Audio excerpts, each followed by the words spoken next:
Bueno, estamos acá en el coloquio, segundo coloquio euro-latinoamericano, con el tema inmigrantes. El primer coloquio fue en París, aporía de la democracia. Segundo coloquio ahora, inmigrantes en la Católica de Valparaíso.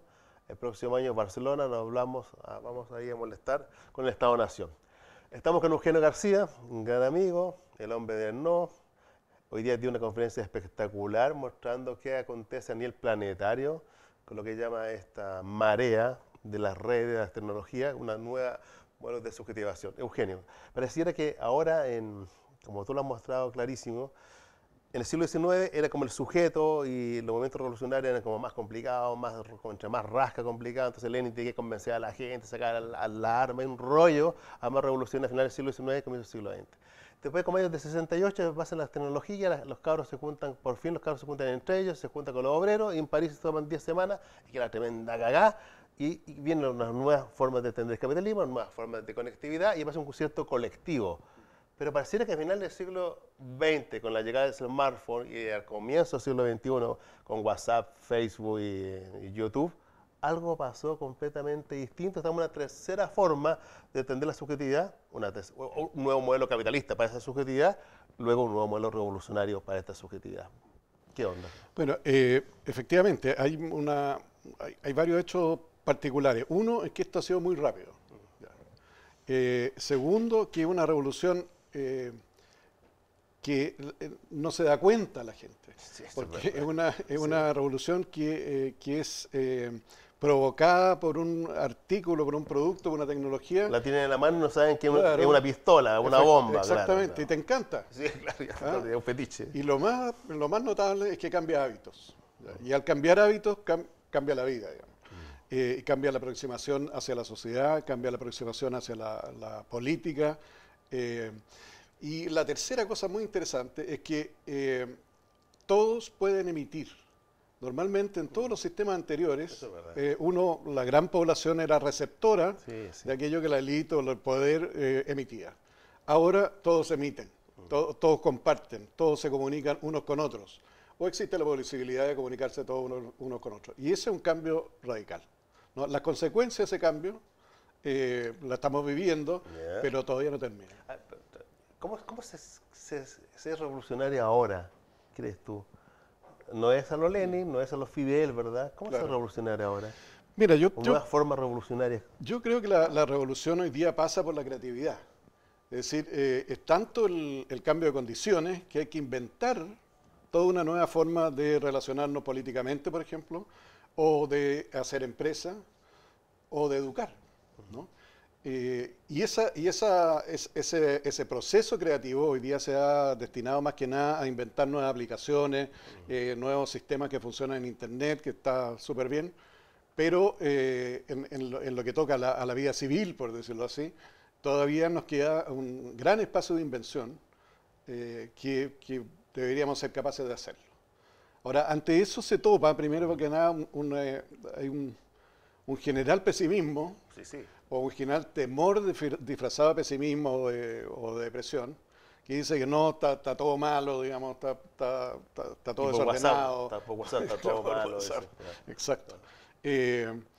O si no, toma una actitud indignada, digamos, de furia contra lo que están descubriendo, lo que están conociendo. Que está todo muy bien y está todo muy comprensible, pero falta, y eso es lo que yo creo, falta una gran explosión creativa en lo que se refiere a cómo nosotros organizamos nuestra vida social. Y a raíz de lo mismo, pareciera, ¿y qué pasa con el modelo de Estado-Nación que además lo europeo y se ha amplificado aparentemente en el planeta? El problema de Oriente es casi el problema de los ingleses, que además un Estado-Nación es falso, es horroroso, pero igual es como existe algo como del límite de la frontera, pero la conectividad de personas que se mueven, desde migrantes, la migración, refugiados, desplazados, pero también toda la conectividad de la nueva subjetividad que estamos todos, vivimos virtualmente la migración.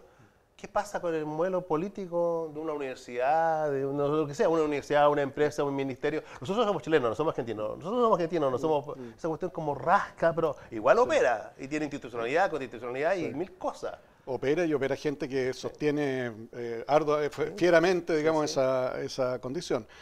A mí me parece que eso en la práctica se empieza a diluir. Se empieza a diluir, entonces hoy día los jóvenes estudian aquí o estudian allá, viven aquí o viven allá.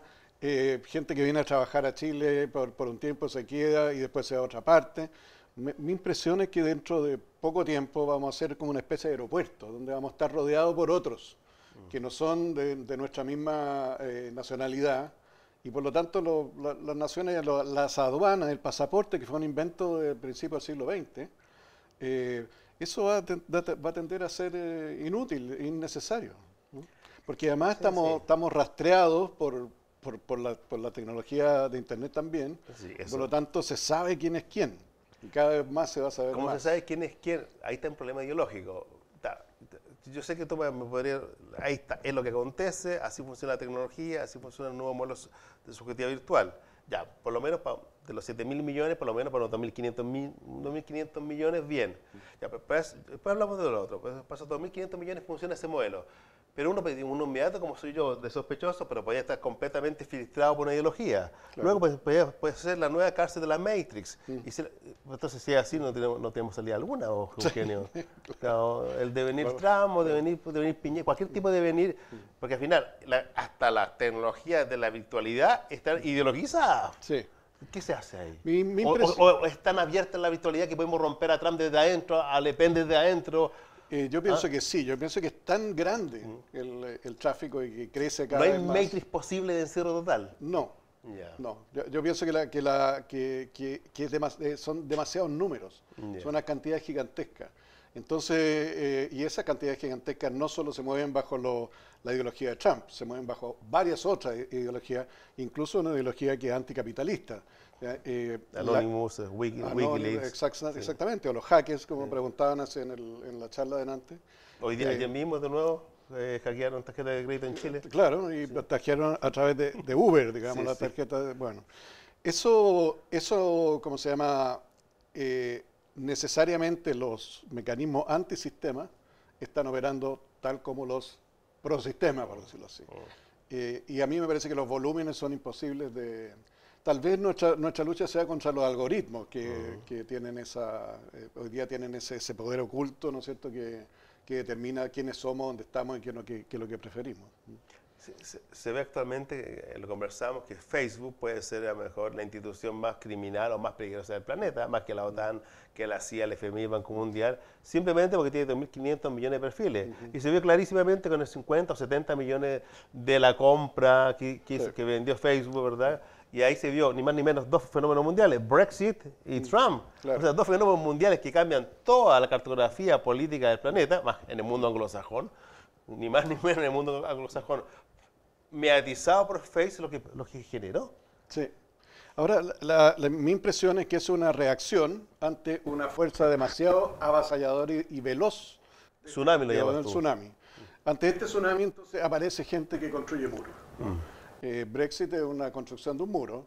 Pero que utilizan el tsunami tecnológico para construir el muro. Exactamente, que es como un contrasentido. Claro, entonces Brexit tiene puros juegos entretenidos entretenido, porque Brexit es como un cierre, pero un cierre que no quiere ser cierre, luego una nueva apertura con Estados Unidos, y a Estados Unidos es un cierre, pero una nueva apertura. Entonces, es como algo infantil en estos modelos de cierre, como... Bueno, hay una muñeca de Matriushka, como tienen los rusos, como todo medio falsedad, ¿no? En la historia ha habido ejemplos de cierre, como China, que se cerró durante, no sé, como 1000 años, y quedó atrás, pero de manera... Hasta ahora, ¿no? Y quedó con una economía destruida, pobres como una rata, tecnológicamente atrasados, en fin, todo por cerrarse. Entonces, realmente no tiene sentido todos estos muros políticos, diplomáticos y muros físicos que quieren construir. Es una gran tontería. Pero es entretenido, es una tontería, pero si tú miras a Trump, a la brillante Le Pen, al genial Putin, al increíble Macri, al superhombre Piñera, a la Liga de la Antijusticia, son como medios tontos, chapuzas, dicen tonterías, vamos a hacer un muro, lo pagan ellos, o sea, realmente cosas, Piñera se saca una foto con los mapuches llenos, imitando a Trump como con tanquetas por detrás, toda esa tontería ridícula. Pasa que le gusta a la gente, o le gusta a la gallada, claro. O le pasa a la gente, vamos a ser más seguros que están los tanques, y se acabaron los terroristas mapuches. Una cosa como... Pero imagínate que el discurso esto está la cagada en la Araucanía, incendian camiones, atacan gente, qué sé yo, está la escoba. ¿Cómo responde la respuesta obvia? Tanque, tanque y unos comandos de operación jungla. Claro, jungla. Jungla. Sí. Entonces, la respuesta del público, que es lo que hace Trump, satisface a los tontones. Ahora, ¿cuál es el problema de fondo, compañero? Que la intelectualidad está recluida en sus propios cenáculos. O sea, nosotros los intelectuales no llegamos a... No llegan a la gente. Que no está en lo universal. Exactamente. Hay una escisión. Exactamente. Entonces, los políticos, por otra parte, como le pasó a Corbyn seguramente, quedó sin discurso. Sí, completamente sin discurso. Sin discurso. Sí. Entonces, la izquierda está sin discurso, el progresismo sin discurso. No hay nadie que se oponga a este populismo, como se llama, para la tele, haciendo gestos mediáticos que satisfacen a los básicos votantes que tiene por detrás. ¿Qué deberían hacer las universidades? Primero que nada... ¿Qué crees tú para generar mediaciones sociales? Yo creo que las universidades tienen que enseñar a cambiar. Más bien está como recluida en enseñar materias, pero no en formar cambiadores. Y a mí me parece que esta es una época de formación de cambiadores, pero esa es mi impresión. Después tiene que, los académicos, tienen que salir de sus discursos que se hacen para los iguales y hablarle a la gente con lenguaje de la gente. Tienen que ser capaces de tener un discurso y un relato que sea comprendido por la gente y que no signifique el viejo relato revolucionario de salir con armas. Lo añejo rancio que ya no... El chavismo... No hay revolución posible si es que si no se incluye al otro. Y el otro son los seguidores de Trump. Los otros son los seguidores de Piñera. ¿No? Si no se los incluye, se los ridiculiza, se los pone en objeción, se les amenaza con bombas o con manifestaciones, con guerra, esa cuestión no es posible. ¿Tú ves algún cambio en la academia? No. No veo a la academia, primero que nada. Ya. No veo a la academia. Es parte del modelo de supermercado nomás. Es parte, incluso previo. Es muy antiguo. Yeah. Es muy antiguo y muy... bueno, preocupado de obtener alumnos para que venga la subvención o vengan los más chicos, es un negocio. ¿No?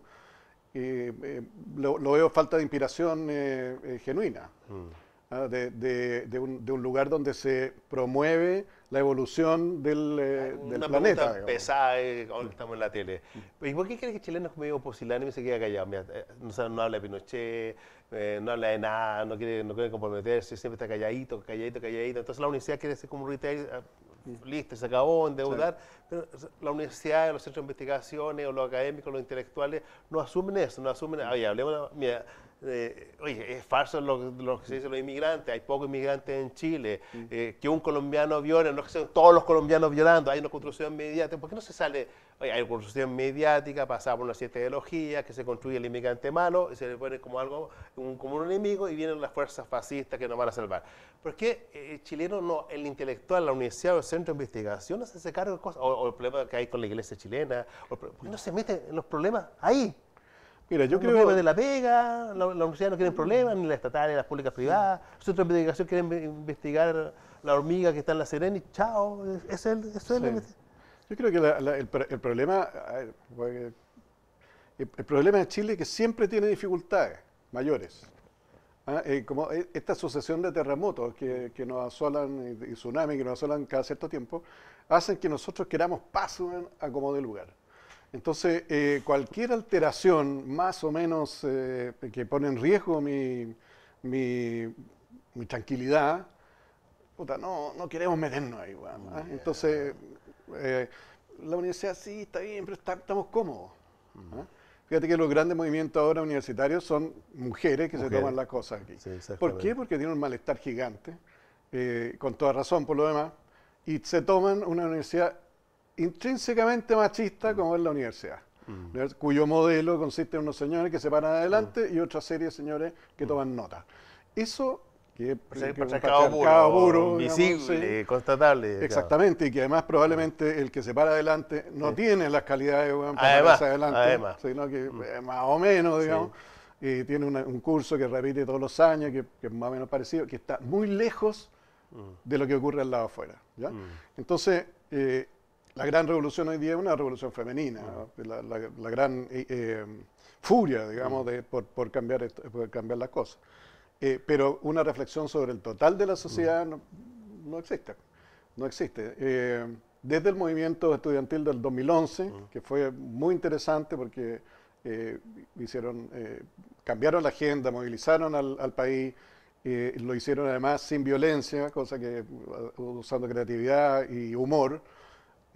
Hasta ahora, solo el movimiento femenino ha sido capaz de proponer una nueva cosa. Lo hicieron casi como el no. ¿Es posible el no ahora? Yo lo veo difícil, ¿verdad? Porque el no vivíamos en un ambiente de opresión gigante y que el no vino a poner otro sabor en la sopa, digamos. Y eso, ese nuevo sabor se notó mucho. Hoy día no se notaría tanto. Ahora se copia, se reproduce, se copia. Sí, pero no fue. La UDI dice somos del no, claro, somos feministas. La UDI dice que son todos. Claro. Tienen una habilidad para transformarse, pero gigante. Que no se transforman en nada, pero tienen la habilidad verbal para decir cosas. ¿Cómo es posible, haciendo un parangón con el no, cómo es posible, si se logró que la gente no tuviera miedo, fuera a votar contra el dictador, cómo se puede lograr que la gente hable, no sea posibilidad, ni diga lo que piensa, muestre su malestar, llevarlo y que afirme cosas? ¿Cómo se podría lograr? Mira, yo creo que primero que nada hay que abrir un espacio de conversación no violento. En general, hoy día los que opinan violentamente, por lo menos en Twitter, que es muy violento, muy descalificador, claro.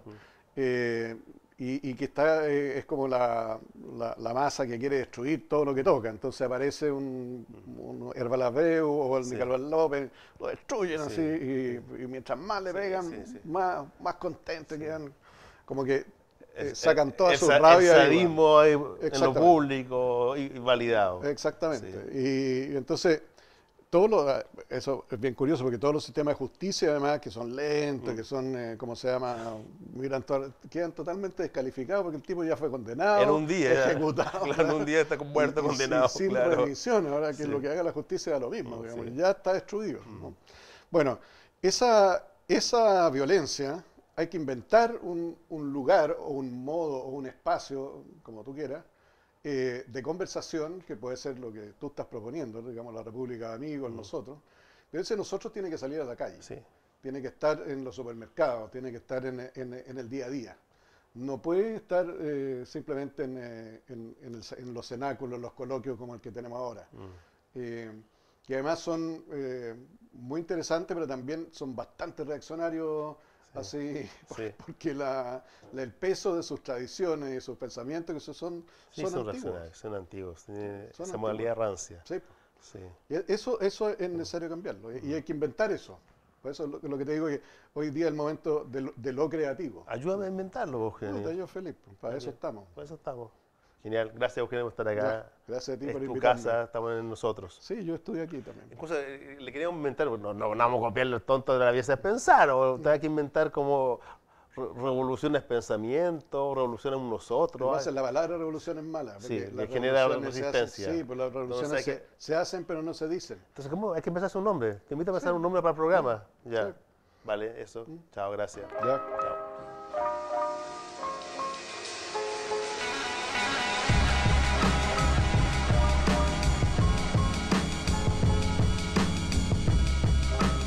María Emilia Tillo, estamos acá en el Coloquio Inmigrante. Esto lo he hecho tantas veces ya, que quede grabado la tercera vez que presento a la María Emilia.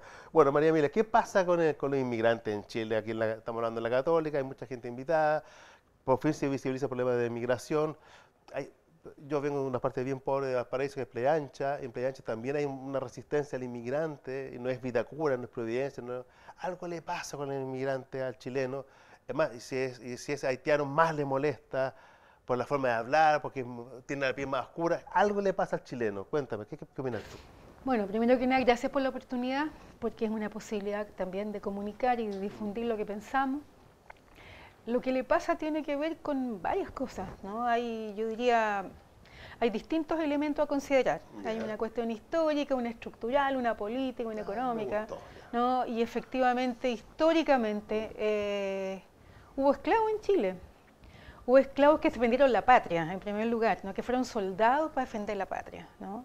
Cuando les faltó mano de obra... Eso, que no se sabe, escuchen eso. Cuando les faltó mano de obra indígena, entonces los convirtieron rápidamente también en mano de obra agrícola, ¿no? Por lo tanto, es una historia antigua, no contada o poco contada, también con una serie de mitos, supuestamente no hay negros porque se murieron de frío, no tiene nada que ver, los aniquilaron, los maltrataron. Bueno, esa es una de las tantas cosas a examinar, ¿no? Y para eso hay que ir a ingresar en los textos de la Celia Casen, de la Alejandra Araya, ir a buscar en las historiadoras, sobre todo, han trabajado eso, ¿no? La historia también ha olvidado, ¿no?, lo que nos ocurrió. Luego hay un momento, yo creo, siglo XIX, migrantes llegaron, invitados por el Estado, a poblar territorios del sur y mejorar la raza. Los alemanes, ¿verdad? Y entonces ahí textos como los de Nicolás Palacio, y bueno, nuestros próceres, Benjamín Vicuña Maquena, Vicente Pérez Rosales, había que limpiar, había que higienizar, ¿no? Y por lo tanto, qué mejor que traer europeos para que se mezclaran con nosotros, blanquearan la raza, nos enseñaran cómo debíamos ser, sacaran de encima a lo indígena, ¿no? Pero hay más cosas. Pacificación de la Araucanía. Cuéntame, ¿no? eso me interesa bastante. Pacificación de la Araucanía, es decir, cuando hablamos de pacificación de la Araucanía, esa no se ha terminado, esa continúa hoy día. El macho Celestino Córdoba está muriendo, los presos de Angol están condenados a penas increíbles cuando no tendrían por qué condenarlo, y luego esto se generaliza, se naturaliza, se casi legitima, ¿no?, en la idea del mapuche considerado en el lugar del salvaje, considerado en el lugar negativo. Los terroristas, incluso. Hoy día, claro, hoy día ya la figura llega a ser terrorista. Y luego, bueno, migraciones contemporáneas. Yo digo contemporáneas porque desde el, no sé, pues desde 1973 hasta 1990 no venía inmigrantes a ir a Chile, ¿no? Pero sí llegaron extranjeros a Chile. Llegaron extranjeros a invertir, pero primero llegaron a enseñar a torturar. Y llegaron a principios del 73 y enseñaron a cómo se golpeaba, cómo se ponía corriente, cómo se aniquilaba a la gente. Después vinieron a invertir también y se quedaron. Pero luego, después, cuando se abre al proceso democrático, obviamente nuestros vecinos, argentinos primero, peruanos después, luego colombianos, ecuatorianos, dominicanos, haitianos, venezolanos, comienzan a venir a Chile para trabajar. Y eso comienza a molestar rápidamente. En un comienzo casi no se decía tanto, pero cuando llegaron los peruanos fueron muy maltratados, hubo mucho racismo, ¿no? Porque está también, además de la pacificación de la Araucanía, también está el proceso de chilenización, que tampoco se puede olvidar, que funcionó por el norte y que implicó entonces el anexar los territorios hacia Chile, y no fue sino producto de una guerra. Pero el proceso de chilenización implicó ligas patrióticas, implicó aniquilamiento, tortura y desaparición, principio del siglo XX.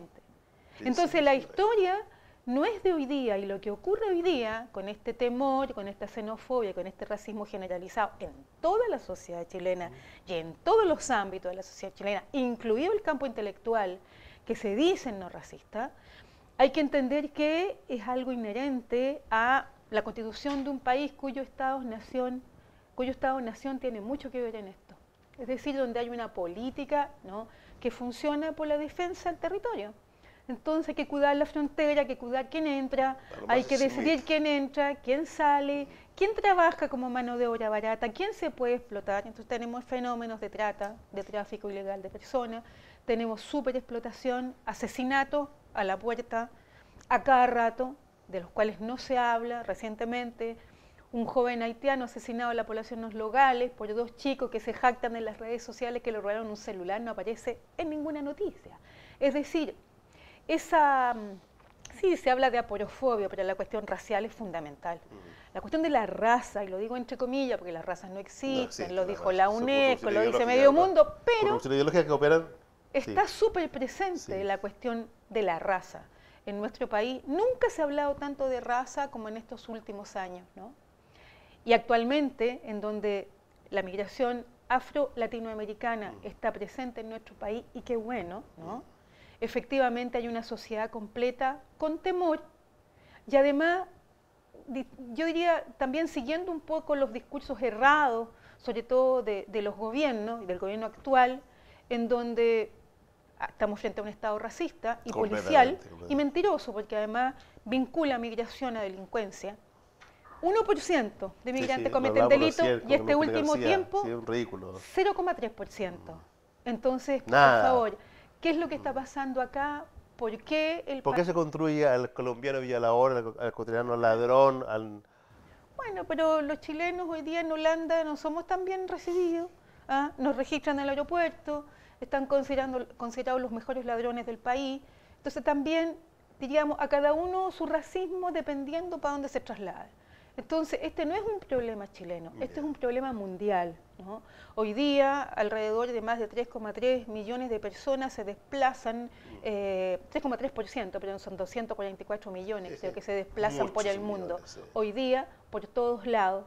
Y Chile, como además se exhibe como un país exitoso económicamente, lo que de cierta manera es cierto, también un país políticamente seguro, un país seguro, ¿no?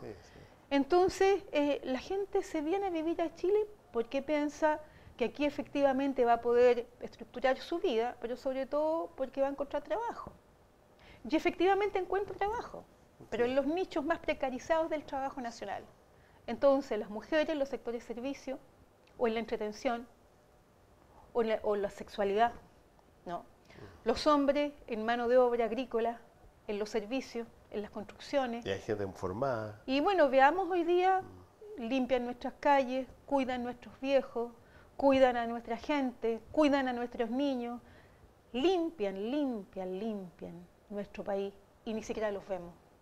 Entonces el problema es un problema grave si no se trata a esta migración contemporánea como corresponde ser tratada, porque por un lado, la migración llegó para quedarse, hay enriquecimiento, no cabe la menor duda, no se le reconocen los títulos a intelectuales haitianos, a profesionales de Colombia, a profesionales ecuatorianos, peruanos, pero sobre todo hay un racismo hoy día que se está aplicando fundamentalmente a las personas negras, haitianas, dominicanas y colombianas. Siendo además la figura del haitiano y de la haitiana los más maltratados, cuando al mismo tiempo mucha gente dice que son los que mejor trabajan, son los más sumisos y son los que como los que se portan bien. Sí, bueno, pero hay un problema con la lengua, porque también se señala muy repetidamente que el mayor obstáculo de un haitiano, de una haitiana en Chile es la lengua. Y yo siempre digo, no, porque fíjese usted que si llega un sueco y le pregunta a usted la dirección, usted lo acompaña para que se encuentre en el lugar, o si es alemán, o si es norteamericano, o si es italiano. Lo que pasa es que acá hay un problema de racismo. Y se considera entonces que el creol, que es una lengua, que es un idioma, se considera como dialecto, cuando en realidad no es eso. Ahora, veamos. Una persona que viene de Haití, que ha tenido estudios secundarios, habla francés y habla creol. Si tiene sus estudios completos universitarios, habla francés, habla inglés, habla creol, habla portugués. Pero sin embargo, a un médico, a un filósofo, a un sociólogo, no se le reconocen sus estudios y si quiere estudiar en Chile, tiene que comenzar de nuevo sus estudios. Como una pregunta pesada, mía, vale. Ya, es fácil criticar al gobierno tontos, chapuces de derecha como Piñera o a los fascistas directamente como Trump, pero también ha gobernado la Concertación, también ha gobernado la Michelle, y también en España el PSOE y en Francia algo que se llama socialista, bueno, pero pareciera que es generalizado. También, si esta izquierda o si esta socialdemocracia funciona con la misma estructuración ideológica y hacen casi el mismo juego, pero no tan chapuza, tan rasca picante como el fascismo de derecha, pero funciona lo mismo y no cambian las políticas, porque al final esta es una política, tiene variantes históricas, políticas, ideológicas, mercantiles, hacendales, pero hay que cambiarla. Y cuando llega, entre comillas, la izquierda al gobierno, 4 años, 8 años, 12 años, es como más de lo mismo. ¿Qué pasa? Lo que pasa es que, a ver, está la situación que implica los movimientos migratorios, los desplazamientos y la migración, es un hecho. Pero es que el racismo no tiene que verse en el otro, tiene que verse en nosotros. Entonces, el examen que tenemos que hacer, el análisis que tenemos que hacer es hacia nosotros mismos. Porque el racismo tiene múltiples formas. Nosotros participamos, el año pasado salió el informe anual del Instituto Nacional de Derechos Humanos, el capítulo 7º, la encuesta la hice yo, y efectivamente vemos que hay diversas manifestaciones del racismo. ¿Por qué? Porque están las manifestaciones violentas, que a nadie le cabe en duda, escupir, orinar, asesinar, apuñalar, perseguir, condenar, meter preso falsamente, por un lado. Pero están las otras manifestaciones, las manifestaciones de la simpatía, ¿no? Sí. Las manifestaciones que supone que yo tengo que hablar por el otro porque el otro no puede hablar por sí mismo. Las manifestaciones de la piedad, de la conmiseración, que son insoportables. Entonces, algo así como, bueno, yo algo voy a decir de eso a la tarde, pero el inmigrante es amable y por lo tanto es considerado como tal. Sí, claro. Pero ¿por qué tengo a alguien que yo considerarlo como tal? O el inmigrante no sirve porque no lo voy a considerar. Cada vez que digo algo de ese estilo, estoy siendo racista, porque además estamos en un país en donde el racismo se ha mantenido desde hace muchísimos años, y no existiría hoy día la persecución, el aniquilamiento y el encierro del pueblo mapuche tal como existe hoy día. Sí, no saben qué hacer con la diferencia. Entonces, chilena. efectivamente, esta cuestión de lo blanco, que viene de este desarrollismo a la europea, que supone que nos pensemos en clave blanca europea, ¿no? Supone que todos nosotros y nosotras somos blancos y somos blancas, y que por lo tanto... Por eso Brandmeier tiene, ¿no? Brandmeier sacó fotos puros chilenos que eran oscuros de piel, pero es que y son chilenos, la foto de Brandmeier, son chilenos, dice, por favor. Yo creo que hay que salir y que le ocurra a uno lo que le ocurre cuando va a otros países, ¿no? En que efectivamente somos cabezas negras como los demás. Pero la cosa tampoco es tan simple, porque es un problema político, y es un problema grave.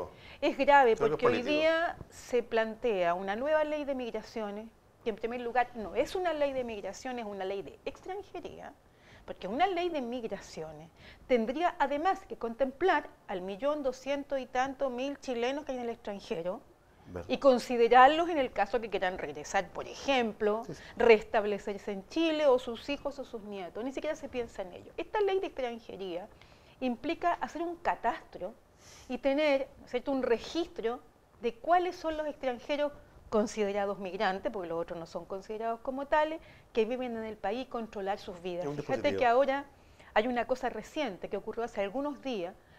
Hasta hace algunos días, cualquier persona que necesita un certificado de residencia lo pide en la Junta de Vecinos.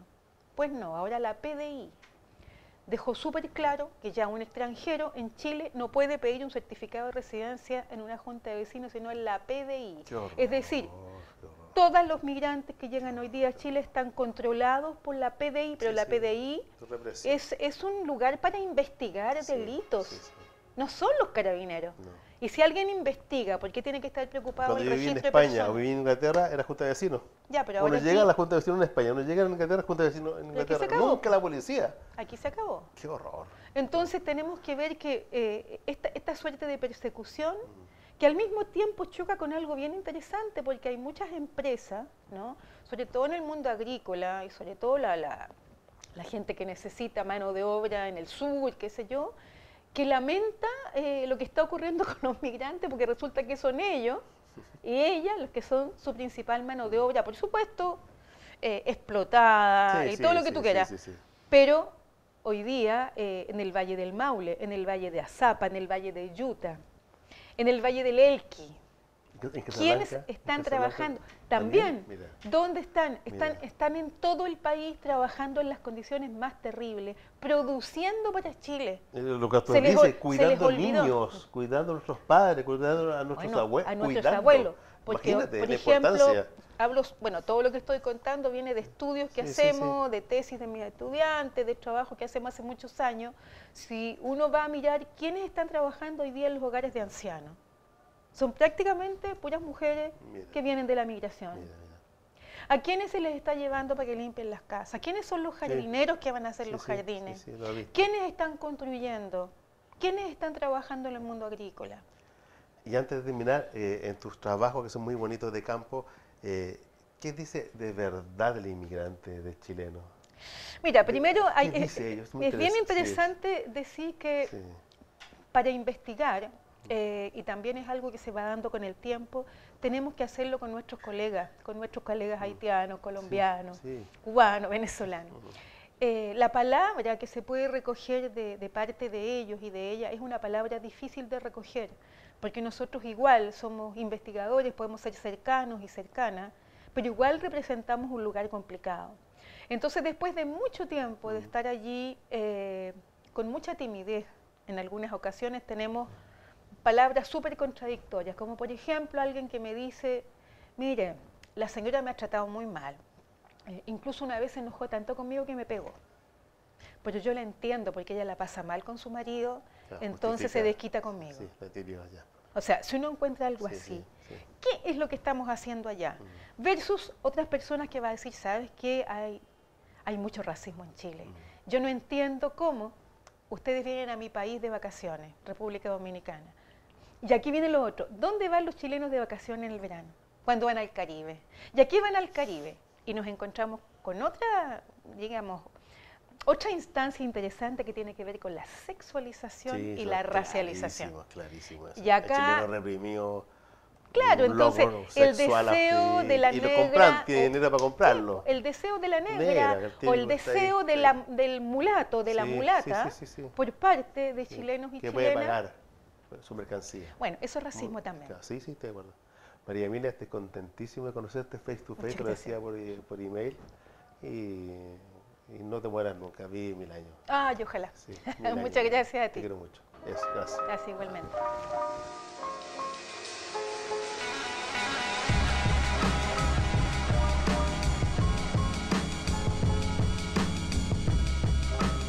Tim Appleton, estamos en la Católica del Paraíso, en el coloquio sobre inmigración y refugiados desplazados en Chile. Tim, la pregunta típica y fundamental que te puedo hacer a ti es, y tú como filósofo, teórico crítico, y eres inglés también, ¿qué pasa con la migración? ¿Qué pasa con el mundo de izquierda, laborista con las migraciones?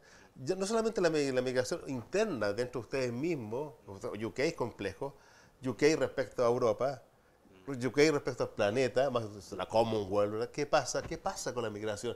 Visto desde afuera, se ve tanto en el mundo autórico, en el mundo laborista, que les gusta estar un poco cerrados, como protegidos, como algo de tipo isleño. Explícanos qué pasa con el fenómeno. Es muy interesante para nosotros saberlo. Sí, yo a veces pienso que la cuestión de soberanía es muy importante en Gran Bretaña. En eso estoy totalmente de acuerdo contigo y pienso que quizás los británicos son más conscientes de ello que otros países. Tengo que reconocerlo antes de decir cualquier cosa sobre ese tema. Sí, bien. Porque me parece como importante. Es posible que otros países, viendo la decisión del Brexit, por ejemplo, pueden ver los británicos o pueden malentender a los británicos, me parece, ¿sabes? Que a veces diría un poco más, un poco más malo, y proyectar sobre los británicos ideas que ellos mismos tienen. Dolor a los goce ajeno. Ya. Especialmente desde un punto de vista europeo. Pero no voy a entrar en este tema, porque no es muy urgente. Pero sí, la cuestión la pregunta es clave. Yo voté para el Brexit, soy defensor del Brexit de toda la vida, estoy encantado de que vamos a salir de la Unión Europea. Siempre me he sentido así y por accidente nos dieron la oportunidad por primera vez de votar. Los Tories. Los Tories. Los Tories, siendo laboristas. Sí. Sí, fue por accidente, porque los Tories querían resolver un problema interno en y negociar con Europa. Claro, y Cameron pensaba que iba a ganar el referéndum. Porque ya había ganado el referéndum sobre Escocia, entonces... sigo jugando y mejorando las condiciones de los Tories. Apostó y le salió mal y tenía que dimitir, ¿no? Pero lo que la gente no sabe desde fuera, me parece, es que tradicionalmente Brexit era una demanda específica de la izquierda y de la izquierda más radical. Por eso, hoy en día... Jeremy Corbyn es ambiguo sobre el tema de Europa. Y a los europeos, gente como Pablo Iglesias, de Podemos, se han distanciado un poco de Corbyn, de la misma manera en que se han distanciado de Mélenchon, Claro. porque creen que detectan en su figura no es un cierto deseo de identitario, sí, efectivamente. Y entonces por eso Corbyn es la mejor persona para liderar el Partido Laborista ahora mismo, porque tiene la posibilidad de representar políticamente los deseos de todos los obreros, todos los de la clase obrera británica que votaron para salir de la Unión Europea, porque eran ellos los que impulsaron el voto por varias razones. Y Corbyn está perfectamente posicionado para defender el deseo de esa gente, pero también el deseo de la izquierda más liberal de mantener abiertas las fronteras hasta un cierto punto, ¿sabes? Corbyn no se pronuncia mucho sobre ese tema, pero el discurso de Corbyn ha sido consistentemente pro-inmigrante. En ningún momento... Es pro-inmigración. Sí, pro-inmigración. Yeah. Y nunca, Corbyn No hace el juego de no hace Brexit, el juego. no con la Sí, inmigración, sí, ¿verdad? sí. Perfecto. Que es fundamental que lo tengan claro la gente que Claro. ve esto, claro. Él siempre habla de la inmigración como algo positivo. Pero al mismo tiempo reconoce que si salimos de la Unión Europea, el libre movimiento de personas tiene que terminar. Porque hay 4 tipos de libre movimiento en Europa: capital, bienes, trabajadores y servicios. Y no tendría ningún sentido salir del libre movimiento de capital, por ejemplo, o capitales, y no salir del libre movimiento de personas. No sería lógico. Y la clave para Gran Bretaña, en mi opinión, y en esto reflejo la posición tradicional de la izquierda británica y gran sección de la izquierda británica actual, la ala más radical, es esencial para nosotros, imprescindible, salir de la Unión Europea para que no puedan vetar nuestro programa de gobierno, que incluye nacionalizar los trenes, el agua, el gas, la luz, ¿sabes? Todo esto entra en el programa laborista ahora. Ya vale, pero tratemos de entender.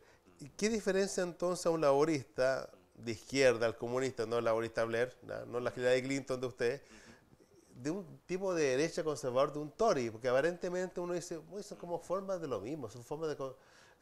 Y las típicas demandas de la izquierda es la inmigración, el otro, respeto, la dignidad, trabajos cooperativos, codiseño de cosas. Pareciera que pareciera que uno escuchándote y con buena fe, pareciera que igual hasta el laborista comunista más radical tipo Corbyn, o que tú expresas, que tú representas, también tiene un poco de sistema de identitarios, un sistema identitario que se ven como un poco añejos, rancios.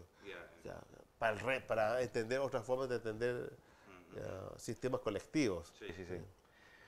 Yo creo que es importante distinguir lo identitario. No podemos tachar todo de identitario, ¿sabes? Todo lo que concierne un territorio, porque la política también creo que necesita un terreno de acción. Eso es lo que tradicionalmente llamamos soberanía.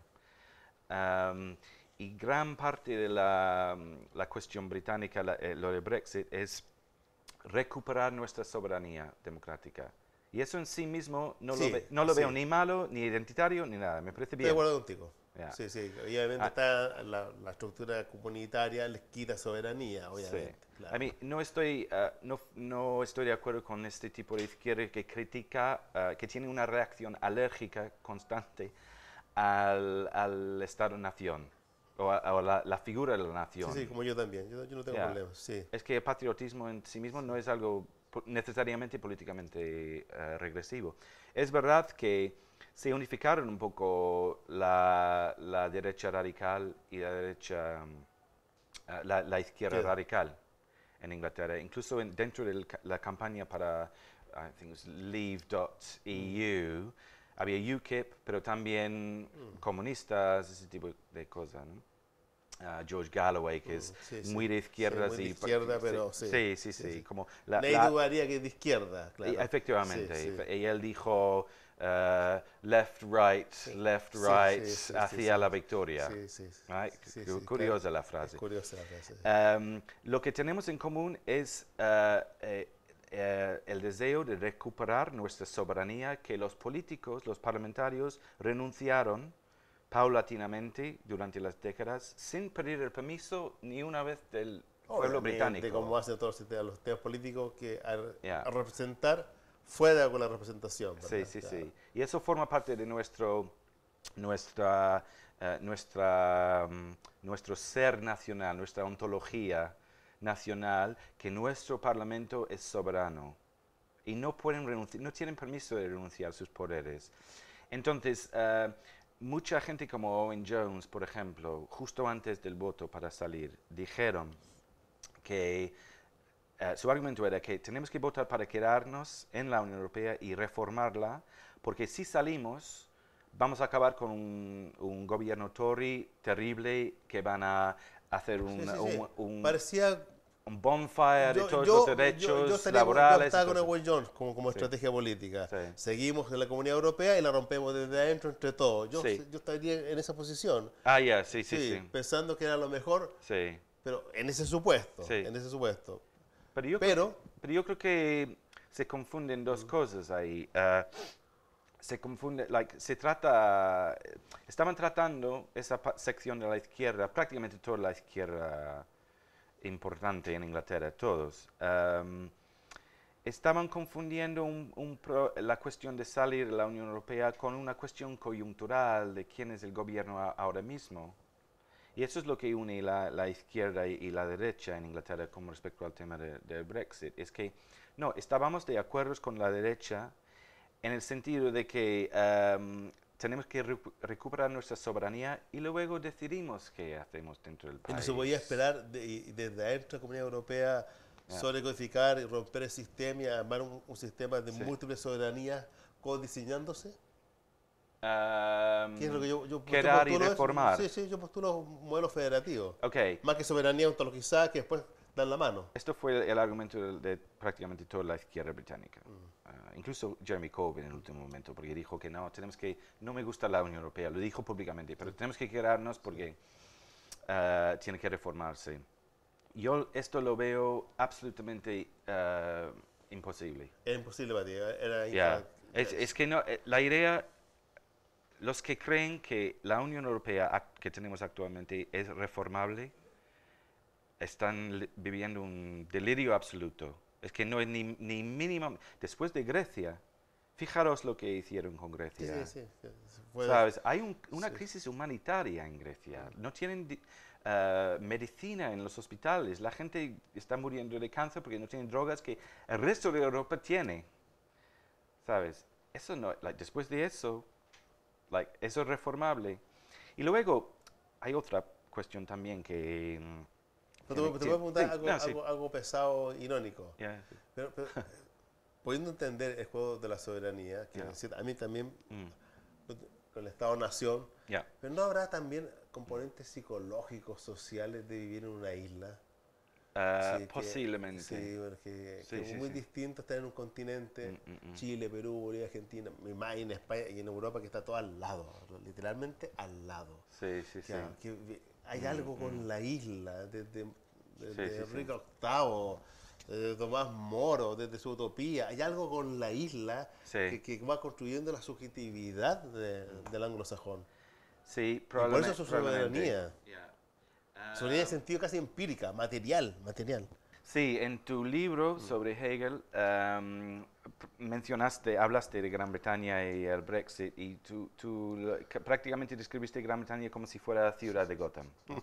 Como si todo estuviera ocurriendo ahí como si fuera una sinécdoque, ¿no? de todos los fenómenos políticos que ocurren en el mundo. Sí, yo creo que si lees a Adam Smith o Hume o gente así, escoceses, por cierto. Obviamente.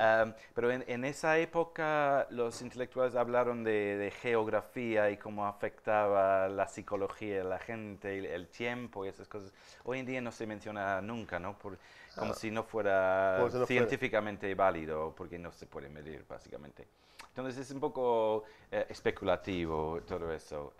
Pero por otro lado, yo diría que sí, sí estamos de acuerdo en que la soberanía es importante o que puede ser Sí, importante. sí. Uno consigue su soberanía donde pueda, diría yo, ¿sabes? Si eso es lo que toca, ser una isla y, ¿sabes? Tener esas condiciones materiales, geográficas, no es mal espacio para hacer la política. Y parte del problema, hay un parlamentario laborista muy de izquierdas, muy mayor, Dennis Skinner se llama, y él siempre está en el Parlamento, es como una figura famosa dentro de la política británica. Muy de mala hostia todo el tiempo, quejándose, gritando al gobierno, insultando al gobierno, y parece que prácticamente vive en el Parlamento.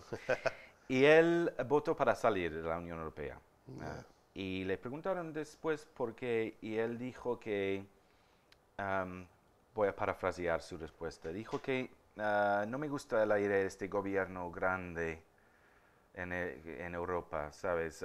Tenemos suficientes problemas aquí para resolver nosotros mismos y no podemos esperar para que no haya gobierno de ultraderechas en Polonia o en Hungría para instalar una política socialista en Gran Bretaña.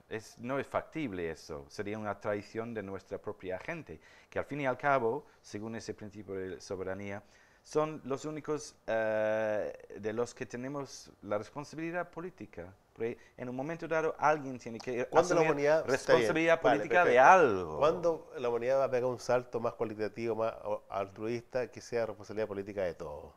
Que al inglés de verdad le importe lo que pasa en Haití, que de verdad al inglés le importe lo que pasa en Siria, no simplemente por algo de negocio, que pierde dinero o que tiene barco, realmente le importe eso. No le importa. Que le importe. ¿Cuándo va a ser el momento cualitativo de Aufhebung que a un inglés de verdad le importe lo que le pasa al otro? No porque pierde dinero, no porque tiene tropas. Realmente le importa esa pobreza, esa gente, ese terremoto que mató a millones. ¿Cuándo no va a ser nunca? Porque siempre va a haber que resolver el problema de soberanía. ¿Cuándo va a ser ese salto? ¿O no es posible el salto? Es que en el abstracto, Gran Bretaña debe todo al resto del mundo. Claro, porque es una isla. Sí, pero en el sentido del imperialista, hemos pasado 200 años robando a gente de todo el mundo. Aquí en Chile, por ejemplo, me enseñaron ¿sabes? Los bomberos y todo eso. Y Chile ni se consideraba parte del Imperio Británico, es parte de la esfera de influencia. Eso es totalmente correcto. Los ingleses tienen una deuda histórica con el resto del mundo que no puede negarse y no debería negarse. Por otro lado, yo no deduciría de eso que, por ejemplo, no deberíamos salir de la Unión Europea, porque si no podemos podemos ayudar a gente en el resto del mundo, en Siria o en Haití, por maltratar a nuestras propias clases obreras. Esa es una falacia lógica, desde mi punto de vista, ¿sabes? Que la gente esté sufriendo relativamente en Inglaterra tiene que tenerse en cuenta, porque porque si la izquierda deja de representar a esta gente, la ultraderecha lo va a hacer encantado. Es lo que ya está Europa. pasando. Por toda Europa ya está pasando. Este tema de que si la inmigración es algo bueno o malo, este debate ya ha terminado en Inglaterra. ¿Sabes? El juego está perdido. Y la ultraderecha está defendiendo todos los debates políticos en Europa ahora mismo. En Inglaterra estamos consiguiendo evitarlo. En parte por salir de la Unión Europea, fíjate. Y tenemos la posibilidad ahora de elegir el año que viene quizás, o en 2 años como mucho, diría yo, porque el gobierno actual no va a durar mucho más, un gobierno de verdadera transformación social que va a ayudar muchísimo a la gente de Gran Bretaña. Me refiero al gobierno futuro de Corbyn, ¿no? Muy bien. Gracias, Tim, por estar en Chile, por estar en el coloquio. Ha sido realmente genial escucharte. A ti, amigo. Sí, sí, gracias. Continuamos.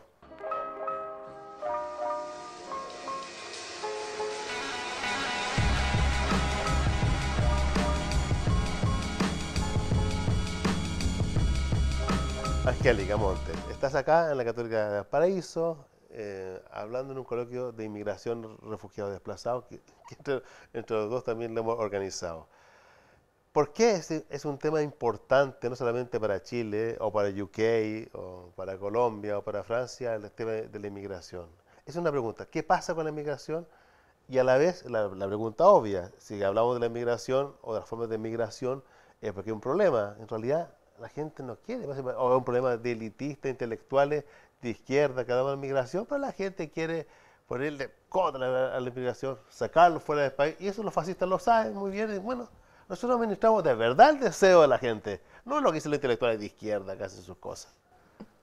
Bueno, muchas gracias, Ricardo, por invitarme a esta conversación.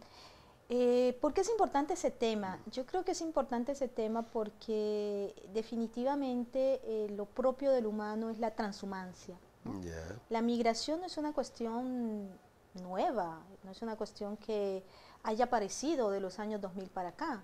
Es un aspecto constitutivo de la creación de los estados nacionales, ¿no?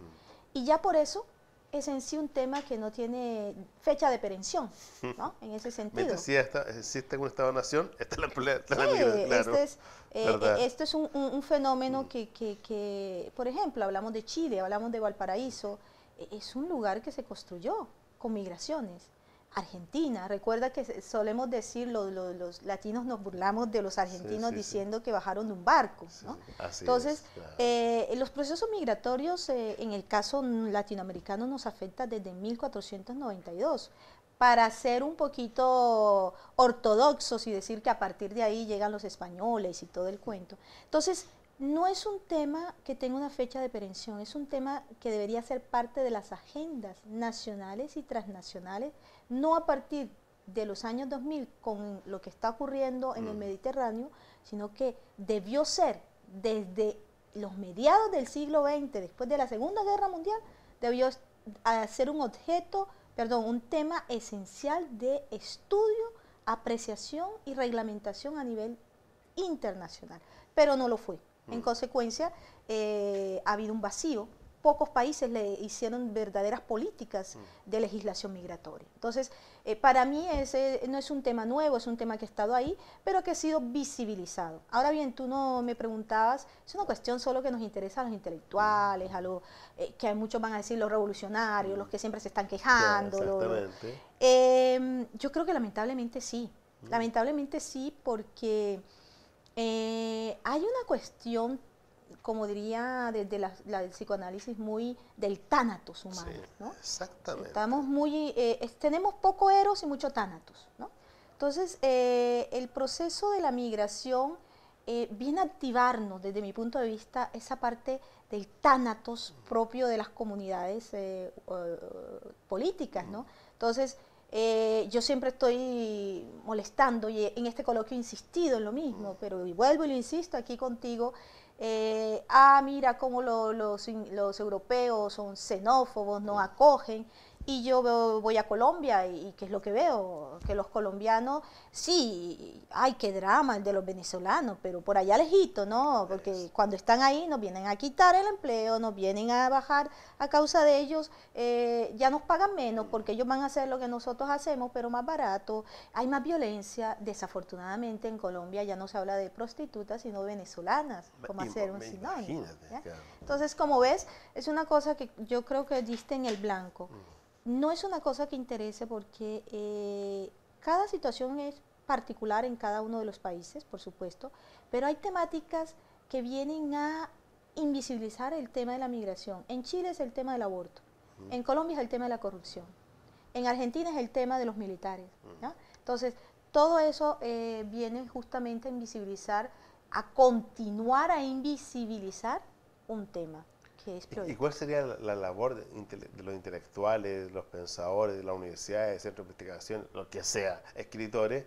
Si realmente el porcentaje no es nada, 1%, 2%, y pareciera que la gran población más pobre a la más rica, en realidad no es tema la inmigración, además no quiere saber nada con la inmigración, además está, si el inmigrante es pobre es peor, o si es negro, le genera racismo, hay un rechazo, no es tema. Entonces lo que hacen los gobiernos de derecha, administrar esa rabia, ese malestar, incluso se aumenta, lo administran, y los gobiernos de izquierda fracasan, pero saben que tienen que administrarlo de alguna forma.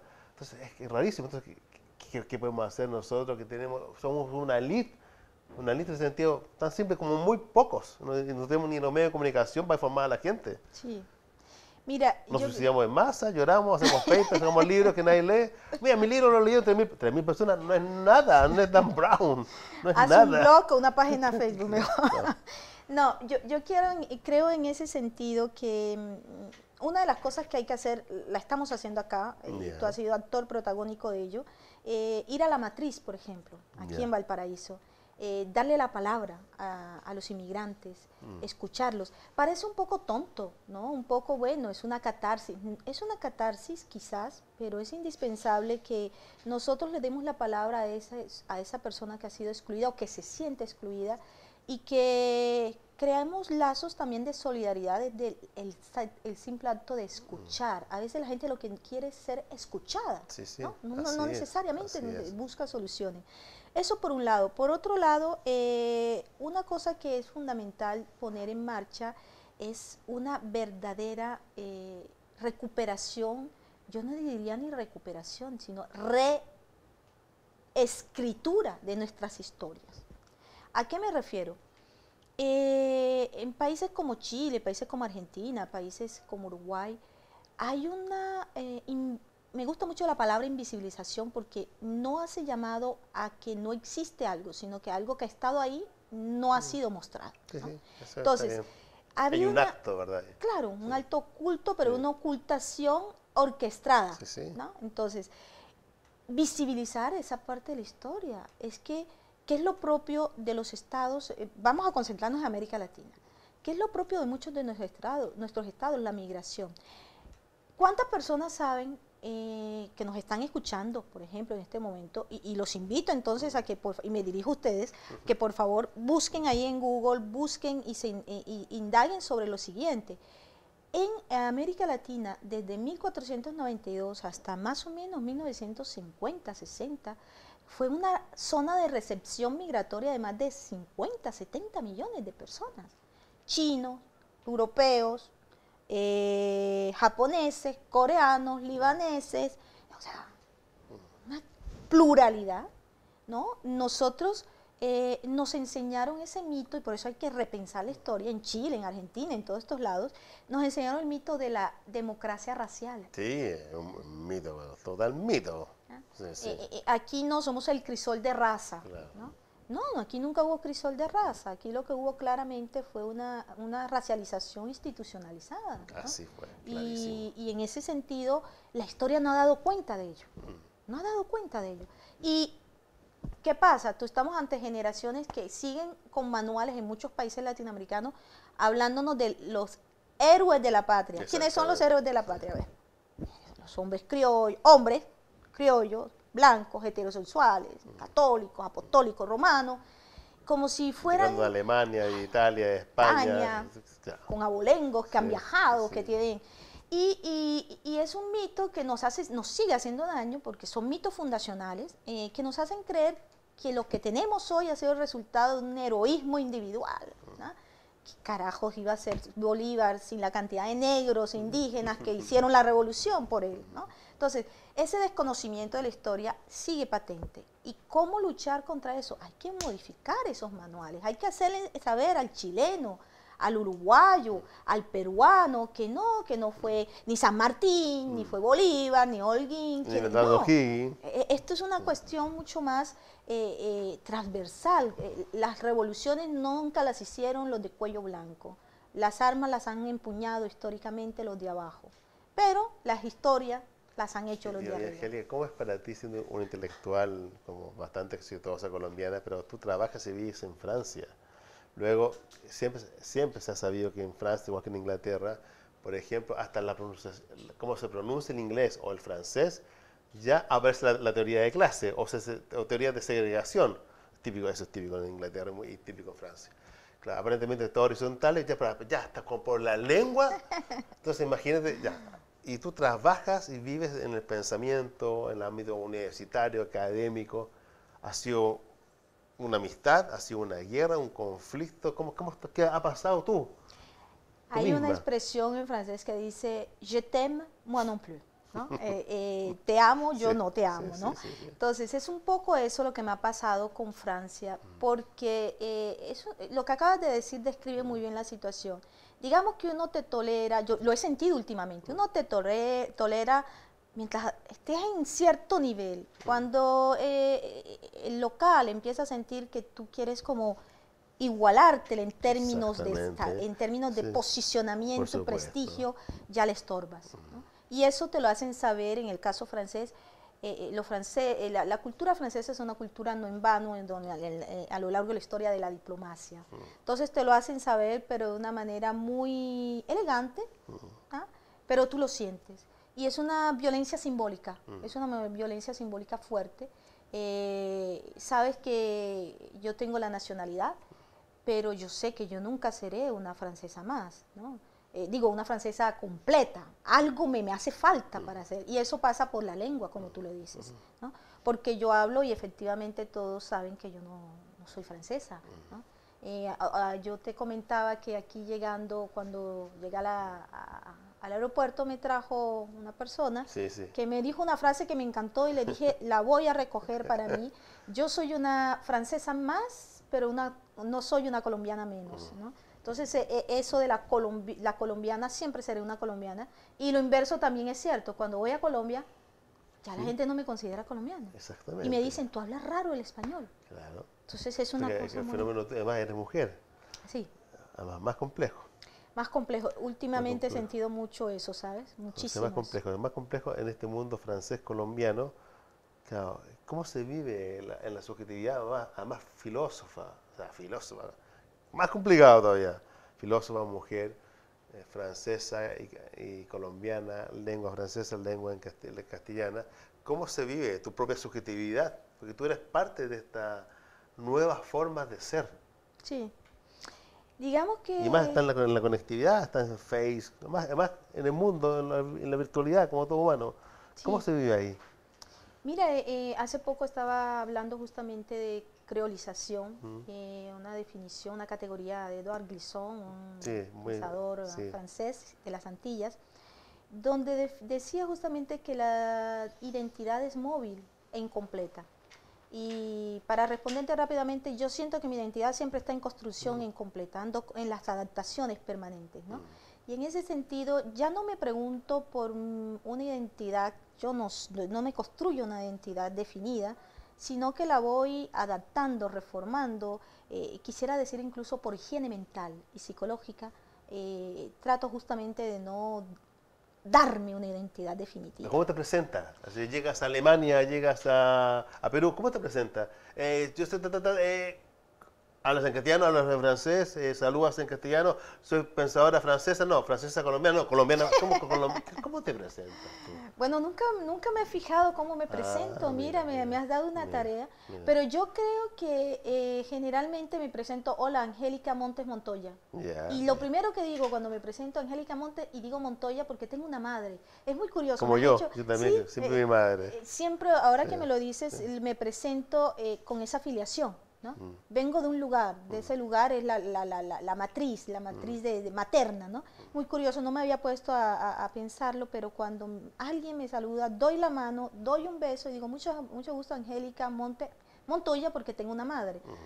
Para responderte a tu pregunta. Sí. Entonces, ¿cómo me respondo? A través de mi identificación civil, ¿no? Y luego, no me gusta identificarme como filósofa, porque leyendo a Hannah Arendt, entendí que éramos muchos los profesores de filosofía y pocos los filósofos, ¿no?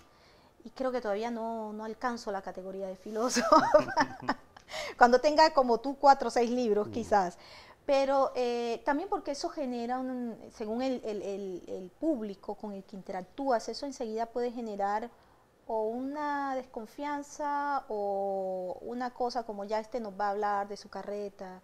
Y también porque yo soy profesora, no en las facultades de filosofía, sino en facultades de escuelas de management y en facultades de derecho y ciencia política, ¿no?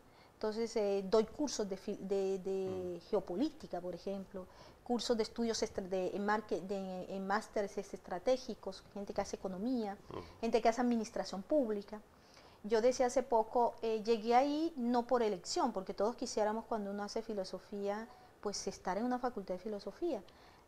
Las cosas me fueron llevando a otros espacios y ahora digo, como quizás para consolarme, me digo que de esa manera hago mi vocación sacerdotal de predicar en pueblos pecadores, ¿no? Los pueblos no filósofos, ¿no? Entonces pero bueno, eso es un poco lo que pudiera decirte al respecto. ¿Para dónde va Latinoamérica, Colombia? Cuando uno ve a Colombia con todos los problemas que hay, ¿para dónde va Latinoamérica? ¿Va a algún lugar? Simplemente Latinoamérica en general, Colombia en especial, son patios traseros como Chile de Estados Unidos, y al final uno está dentro de una ideología hegemónica y va siguiendo los avatares de ellos nomás, y se acabó.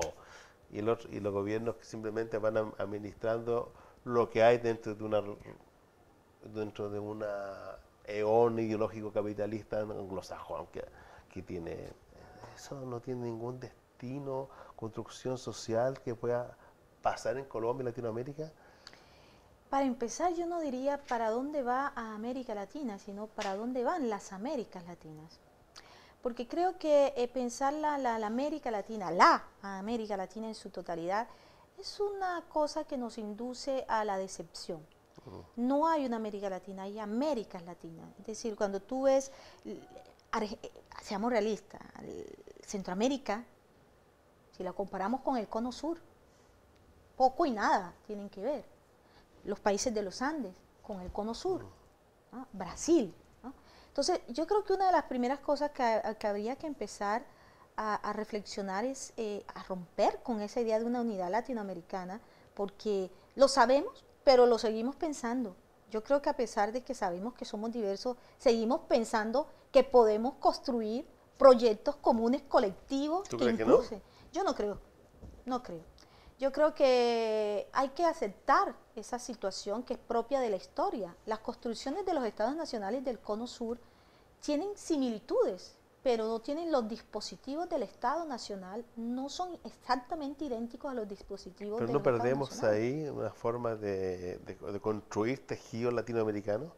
Hay Y que- estamos como separados finalmente, más fácil de ser administrado por Estados Unidos. No, yo lo que pienso es que tomar acto de lo que es real y luego sobre esa realidad empezar a pensar esos tejidos. Es a lo que me refiero, ¿no?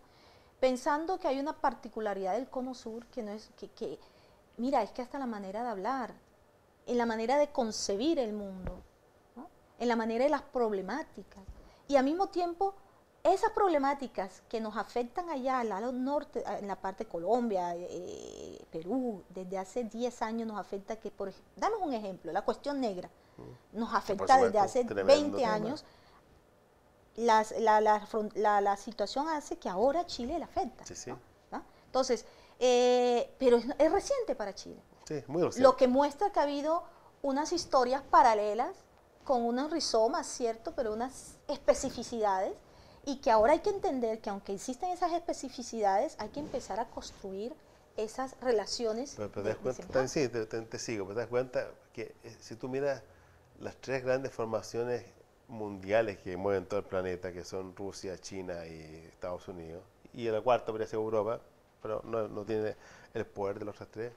Esas 3 más la cuarta son formaciones, casi todas formaciones capitalistas, que en sí mismo Estados Unidos son puras mezclas, Rusia son puras mezclas, ¿no es cierto? Y China son puras mezclas, cosas hasta de lenguas y culturales, religiosas de lenguas, porque decir Rusia, China y Estados Unidos.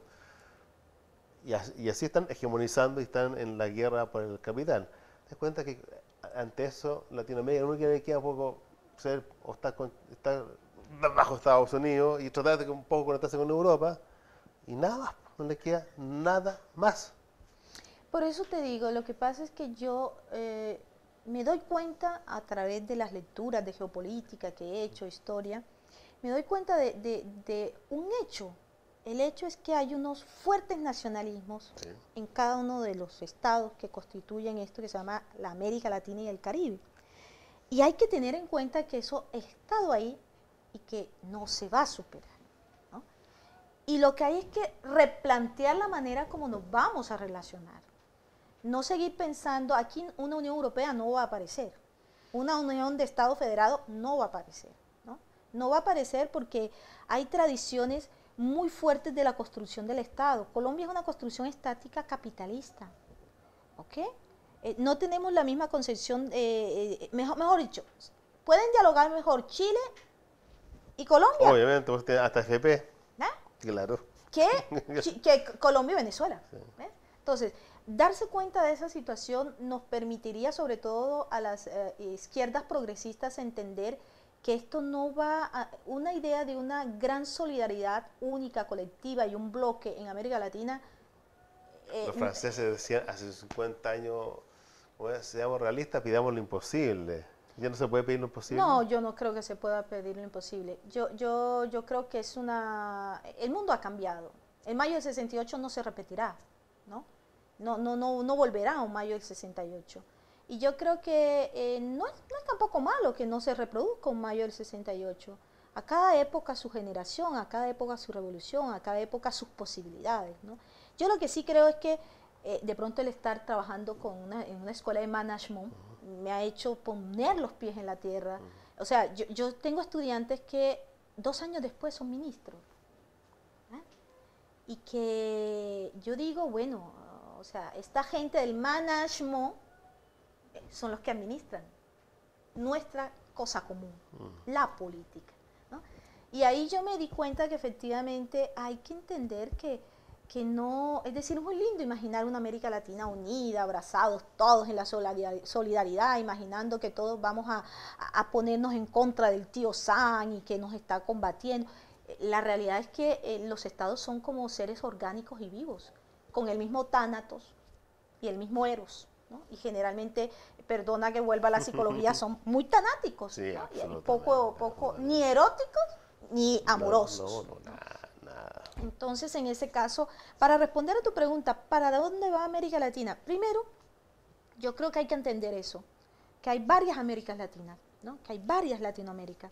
Segundo, que los movimientos progresistas, una vez acepten ello, entiendan también que deben proponer unos vínculos solidarios que tengan cuenta de esa realidad, que tengan cuenta del nacionalismo de los países, ¿no?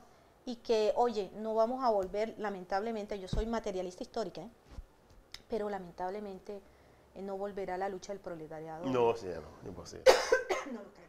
Nunca más. Muchas gracias, Angélica. Es brillante que estés acá en Chile con nosotros y seguiremos luchando.